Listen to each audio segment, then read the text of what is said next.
अब आज अगर हम बात करते हैं चूना मंडी हवेली की, तो चूना मंडी हवेली की लोकेशन बहुत ही इम्पोर्टेंट है।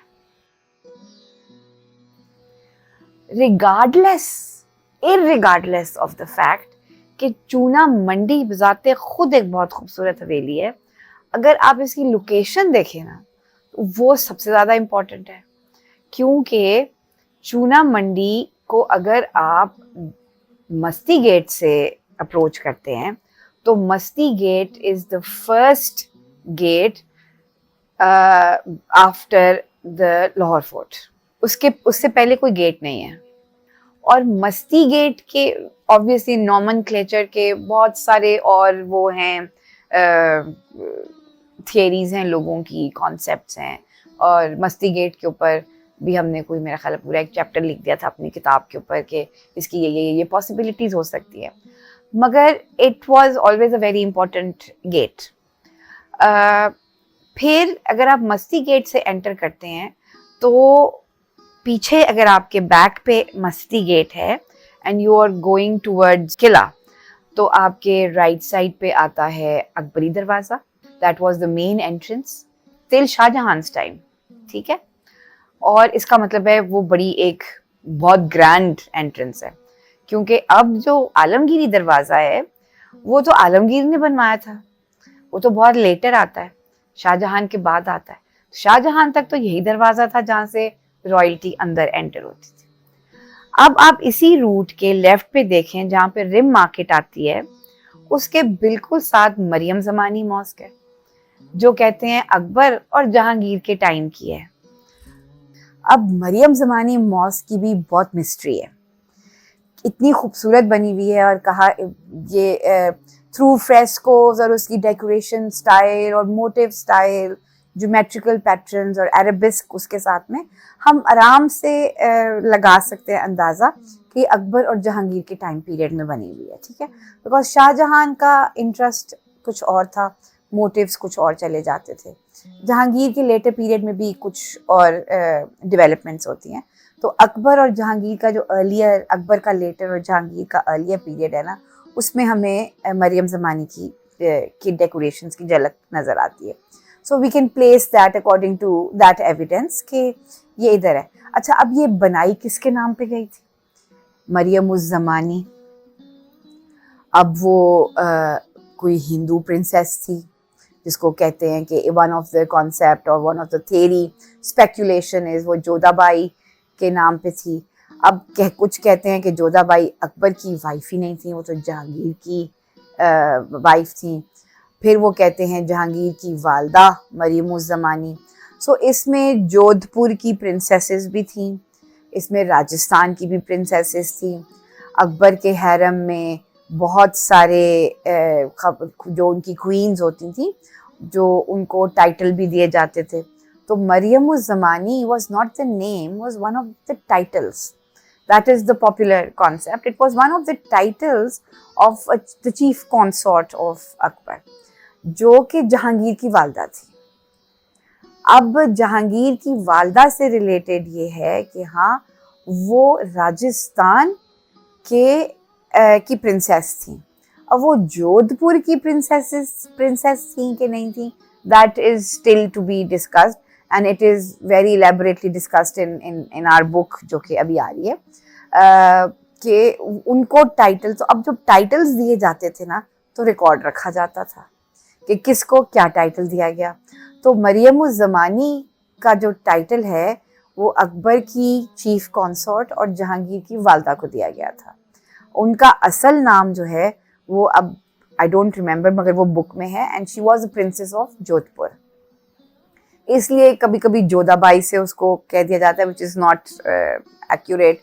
मगर lots of historians over 40-50 years of writing and rewriting history have confused a lot of facts.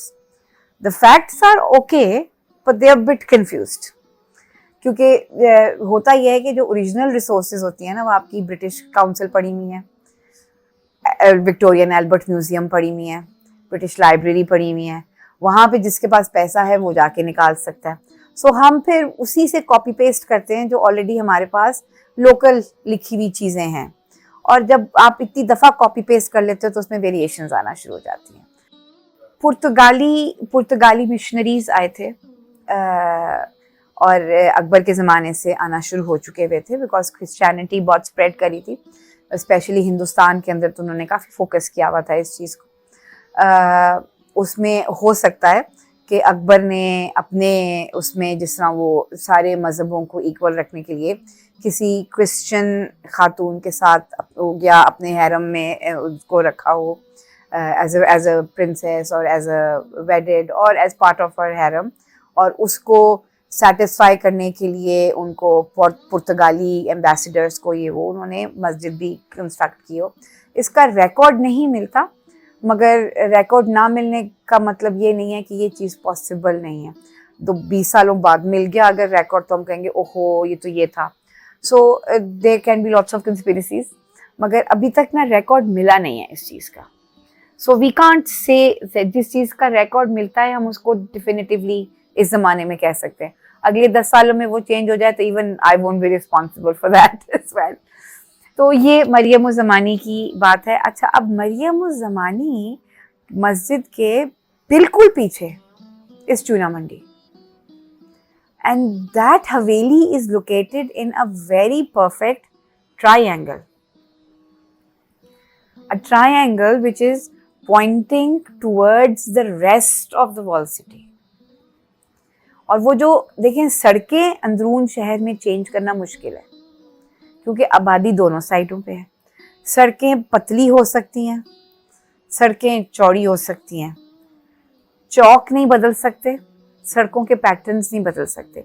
सड़कें बंद हो सकती हैं, ब्लॉक की जा सकती हैं, ठीक है, ताकि दूसरी तरफ से आप उसको अप्रोच कर लो, मगर ख़त्म नहीं की जा सकती और एक और नई सड़क निकाली नहीं जा सकती। इसलिए सड़कों का पैटर्न बहुत ज़रूरी होता है। सो जब पुराने ज़माने में हवेलियाँ बनती थीं तो अंदर जो कोर्टयार्ड था और उसकी जो विसिनिटी होती थी, बाहर की जो विसिनिटी बागों की, वो सड़कों से ही आइडेंटिफाई की जाती थी, आपकी बाउंड्री वॉल्स नहीं होती थी। सो हमारे यहाँ पे लोगों को बहुत मुश्किल लगता है ये चीज़ कंसीव करना कि घर की हवेली की बाहर बाउंड्री वॉल नहीं थी। सो चूना मंडी हवेली की भी बाउंड्री सड़कों से मार्क की गई थी और उसी वजह से आज उस ट्रायंगल के अंदर इंक्रोचमेंट्स भी हो रही होती हैं। सो चूना मंडी एक तो मस्ती गेट और किले, जो अकबरी दरवाज़ा है किला, उसके बाद मरियम ज़मानी मॉस्क आती है और उसके बाद तीसरा स्ट्रक्चर इस चूना मंडी हवेली। तो इतना प्राइम लोकेशन आपको, मतलब कि किसी बहुत ही बड़े नवाब को चाहिए होगा या बादशाह के बच्चे को मिला होगा, किसी प्रिंस को मिला होगा या कोई बहुत बड़ा ट्रेडर होगा, क्योंकि उस ज़माने में ताजिर बहुत ज़्यादा इन्फ्लुएंशियल होते थे। और जब आप ये नोट करते हैं कि दिल्ली दरवाज़ा और टकसाली दरवाज़ा की ये जो लंबी सड़क है, ये जीटी रोड का हिस्सा है और जीटी रोड शेरशाह सूरी ने नहीं बनवाई थी। ये एक जीटी रोड शेरशाह सूरी ने डेवलप ज़रूर करवाई थी, उसको इलोंगेट करवाया था, उसको पक्का कराया था, पर ये काम बाद में फिर जहांगीर ने भी करवाया था। बाबर जब आता है तो उस वक़्त रॉयल रोड एक शारा मौजूद है यहाँ पे, और इसका जो है सबसे पहला एविडेंस जीटी रोड का आपको अकमीनियद एम्पायर से मिलता है, जब पर्शियन एम्पायर यहाँ पे आती है और वो गंधारा को अपना सूबा बनाती है। वहाँ से ये सड़क का आगाज़ होता है और पहली दफ़ा इसको नाम दिया जाता है शाहराह, द रॉयल रोड। सही है, उसी से ये लफ्ज़ निकलता है शाहराह, तो द रॉयल रोड, तो ये वहाँ से निकलती है और उसके बाद पक्की होती होती होती ग्रैंड ट्रंक रोड बन जाती है मुगलों के ज़माने तक।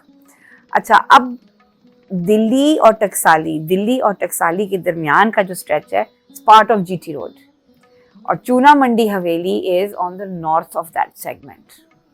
वो जीटी रोड के ऊपर है, मतलब कि प्रैक्टिकली ऊपर है जीटी रोड के, ठीक है जी। और ये ताजरों का पूरा रूट है, जब आप वहाँ से अफगानिस्तान से आ रहे हो, कंदहार से आ रहे हो, काबुल से आ रहे हो, कश्मीर से आ रहे हो, पर्शिया से आ रहे हो, ईरान से, जो सफवियत ईरान था उस वक़्त, वहाँ से आ रहे हो, तो ताजर लाहौर के जीटी रोड से गुजर के दिल्ली जा रहा है, और जो पहला बाजार उसको मिलता है वो पेशावर और फिर लाहौर मिलता है। लाहौर के अंदर जो दीवाने आम है वो भी इसी सेगमेंट के ऊपर लाया करता है, जिसपे हम बात करते हैं कि दीवाने आम में ताजिर जाते थे और वो पूरे क्यूबिकल्स बने हुए जिनकी फाउंडेशन अब रह गई हुई हैं। वहाँ पे बाजार लगता था और वहाँ पे मंडी लगती थी जहाँ पे से आपकी तिजारत होती थी, और फिर वो वहाँ से आगे जाते थे। सो चूना मंडी इज ऑन दैट रोड। तो इतनी प्राइम लोकेशन का मतलब है कि वहाँ पे बहुत कुछ होया होगा और बहुत नोबल्स रहे होंगे, क्या पता कोई सराय हुए वहाँ पे, बहुत बड़ा ताजरों का, नोबल्स का, कोटियर्स का। तो आपको चूना मंडी हवेली को एक नाम देना बहुत मुश्किल है। फॉर एग्जाम्पल कुछ लोग कहते हैं कि ये मलिक अयाज का लोकेशन थी। इनिशियली मलिक अयाज ने अपना पैलेस यहाँ पे बनाया था। अब मलिक अयाज कौन है? लाहौर का गवर्नर सबसे पहला, जो महमूद गजनवी के टाइम पे उसके साथ आए थे। और मलिक अयाज जो थे वो जॉर्जिया से ताल्लुक़ रखते थे। ही वॉज अ स्लेव और महमूद गजनवी ने उनको एलिवेट किया और गवर्नर बनाया लाहौर का। कहते यही हैं कि ये इतनी प्राइम लोकेशन थी कि जब मलिक अयाज फोर्ट तामीर करवा रहे थे महमूद गजनी के लिए और आर्मी के लिए, तो उन्होंने अपना पड़ाव यहाँ पे डाला। There is no evidence of that as well. So अब जो लोकल लोग जब कहानियां सुना रहे होते हैं ना, तो उसका एविडेंस ढूंढना थोड़ा मुश्किल होता है, मगर ये एक पॉपुलर कहानी है वहाँ पे। अच्छा जी, इस कहानी को भी छोड़ दें आप कि ये इतना पुराना एरिया है, लोकेशन है ना बड़ी सिग्निफिकेंट। फिर बात होती है कि जब अकबर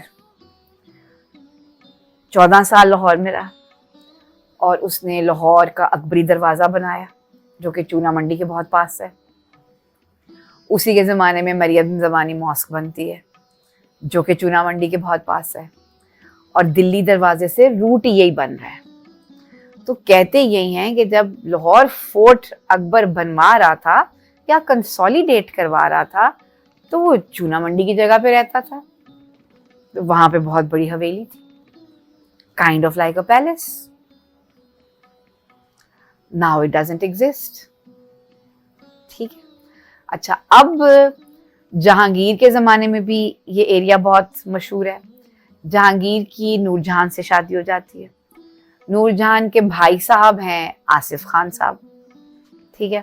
नूरजहां के वालिद साहब थे अल-तुत्मुद्दौला, जो पर्शिया से आए थे, और वो लाहौर में स्टे करके फिर दिल्ली गए थे। क्या पता वो भी चूना मंडी में स्टे किए हैं। We don't have any evidence for that.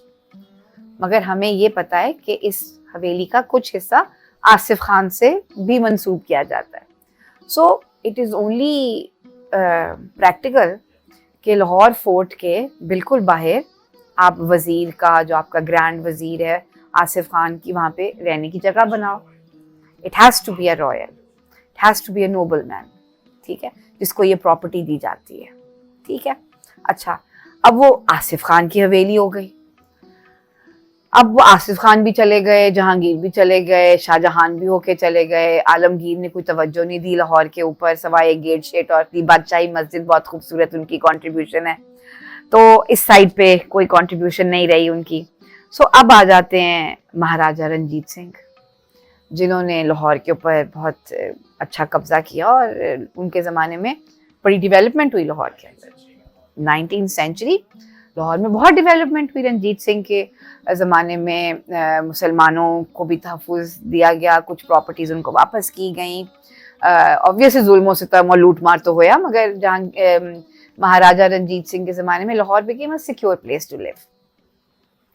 तो फिर प्रॉपर्टी एक अदद बहुत प्रोमिनेंट इंसान को दी गई, ध्यान सिंह को। अब इस प्रॉपर्टी का एक हिस्सा जो है वो राजा तेजा सिंह की हवेली के साथ भी मंसूब है। सो इस पॉइंट के ऊपर when you are talking about a singular place and thousands of years of history. So you have to treat it, the entire site in layers. तो इसको कहते हैं हिस्टोरिक स्ट्रेटा लेयर्स.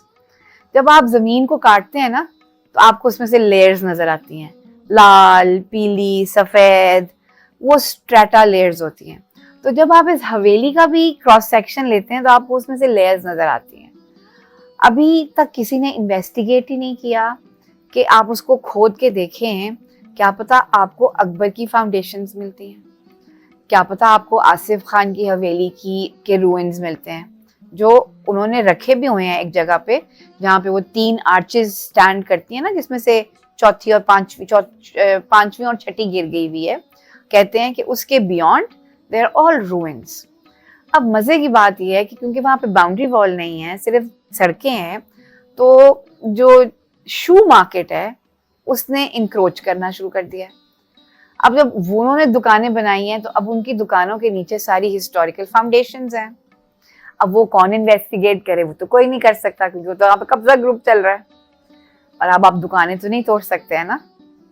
सो ये अब मसले मसाइल होते हैं. सो अब फिर मुझे परेशानी शुरू होगी कि अच्छा चलो ठीक है, तेजा सिंह की हवेली भी है, फिर वहाँ पे एक ब्रिटिश टाइम की भी हवेली बना दिया, वो एक आउट हाउस इन्होंने बनाया हुआ है. उसको एक जमाने में उसको डाक बंगला भी कहते थे, but that is also not true. फिर उसको सिर्फ लेबल कर दिया British colonial building. I don't know what ever that means. तो अब मगर अब वो सबसे बेहतर हालत में, और वहां पे मेरा ख्याल अभी लोग रह भी रहे हैं.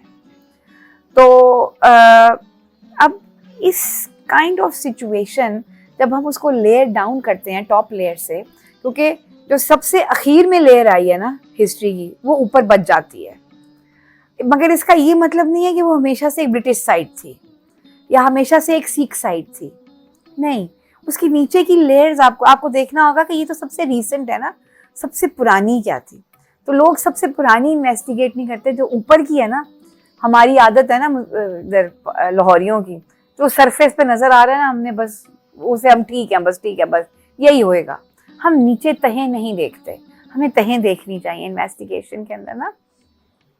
तो अब देहान सिंह के बारे में बात होती है. देहान सिंह से नीचे की लेयर आसिफ खान की है, आसिफ खान से नीचे की लेयर प्रॉबेबली अकबर की हो सकती है, और अकबर से नीचे की लेयर प्रॉबेबली महमूद गजनी की हो सकती है, because this site is very on a very prime location.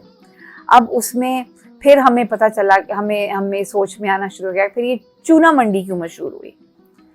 Because we know कि पुराने ज़माने में सीमेंट तो था नहीं, चूना था. चूना वॉज लाइक गोल्ड. आप पान में भी खा रहे हो, आप वाइट वॉशिंग भी कर रहे हो, आप फ्रेस्को में भी इस्तेमाल कर रहे हो, जो कि मरियम ज़मानी, लाहौर फोर्ट, सारी हवेलियाँ भरी हुई फ्रेस्को से. आप आयनाकारी में इस्तेमाल कर रहे हो. अब अकबर के ज़माने में जब अकबरी मंडी इस्टेब्लिश होती है, तो वो ग्रेन्स के लिए होती है, होलसेल आपकी दालें, गंदुम, अनाज उसके लिए होती है. खाने पीने की चीज़ों के साथ आप चूना नहीं मिला सकते. अब अकबरी मंडी की साइड पे ही ऊपर जाओ तो ये चूना मंडी हवेली है. अब साथ में कश्मीरी दरवाज़ा है, साथ में शेरामाला दरवाज़ा है, साथ में यकी दरवाज़ा है, जिसको पहले जकी या खिजरी दरवाज़ा कहते थे, जहाँ पे किश्तियाँ आके रुकती होती थी.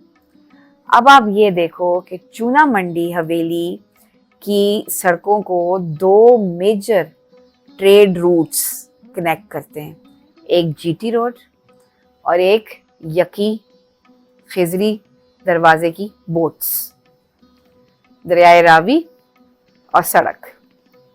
और Chuna Mandi sitting in the centre of it all. तो अब चूना कहाँ जाएगा?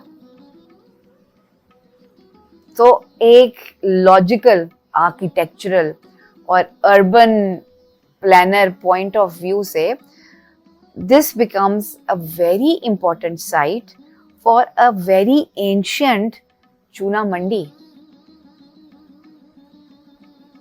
तो अब जब ढेर सारे लोगों के नामों से ये हवेली मंसूब होना शुरू हो गई, तो 1980s में इट वाज थॉट कि इट्स बेटर कि इसको उसके ओरिजिनल नाम के साथ में मंसूब कर दिया जाए, और फिर इसका नाम रखना डिक्लेयर हो गया किताबों में, डिफरेंट मैप्स में, चूना मंडी हवेली कॉम्प्लेक्स।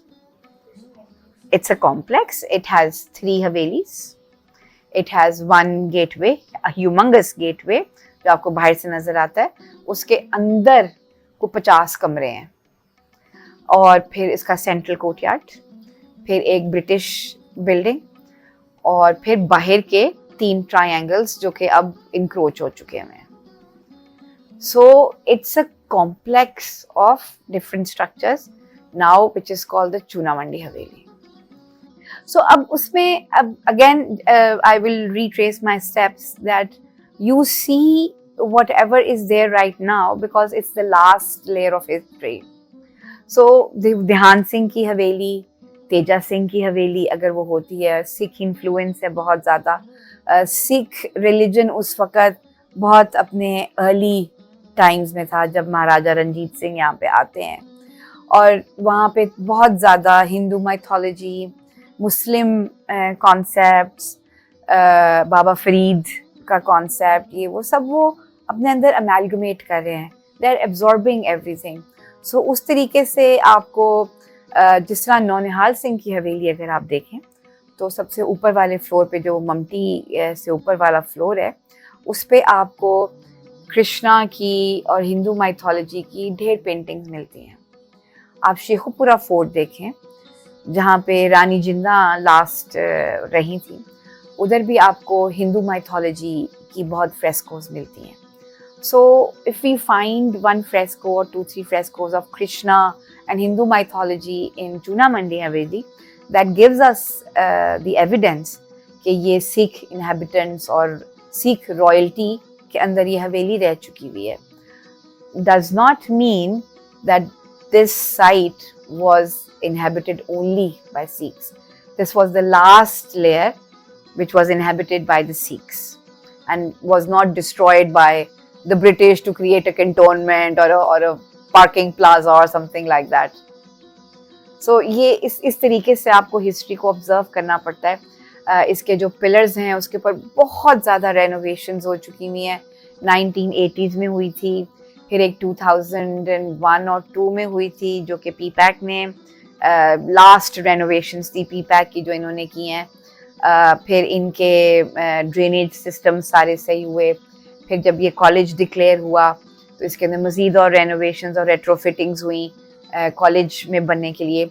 बट आई थिंक कि ये हवेली एक अदद कॉलेज बनने की वजह से बच गई है, क्योंकि देखें ना बाकी हवेलियों में इंडिपेंडेंस के बाद रेफ्यूजीज आके रहे, माइग्रेटर्स आके रहे, डिफरेंट फैमिलीज आके रहीं, तो उन्होंने क्योंकि वो उनकी जगह नहीं थी और वो अफसुर्दा और बहुत कस्मपुसी की हालत में आके वहाँ पे रहते हैं, so they can't associate with the place they are living in. So those people who can't associate, they don't care for that place as well. वो जगह डिटीरियोरेट होना शुरू हो जाती है। चूना मंडी के साथ ये है कि जब एक कॉलेज है ना तो उसकी एडमिनिस्ट्रेशन के साथ, उसके नाम के साथ, उसकी रेपुटेशन के साथ वो स्ट्रक्चर एसोसिएट हो जाता है। They have to take care of it and they have done. Obviously काफ़ी उन्होंने रेट्रोफिटिंग्स वगैरह की हुई हैं जो कि एक गलत बात भी होती है और वो स्टैंडर्ड्स के मुताबिक भी नहीं है कंजर्वेशन के, मगर ये कि जितना बजट होता है उस हिसाब से चूना मंडी जो अब I think Fatima Jinnah girls college है, वो बेहतर हालत में एग्जिस्ट करता है बाकी हवेलियों से। तो आई थिंक किसी भी पुरानी बिल्डिंग को बचाने के लिए सस्टेनेबल तरीका ढूंढना सबसे ज़रूरी होता है, सबसे मुश्किल काम होता है कि हर हवेली म्यूज़ियम तो बन नहीं सकती, हर हवेली स्कूल कॉलेज भी नहीं बन सकती है। So we need to find a third और अ फोर्थ ऑप्शन जिसके अंदर चीज़ बच भी जाए और उसका जो असल एसेंस है वो भी ख़राब ना हो।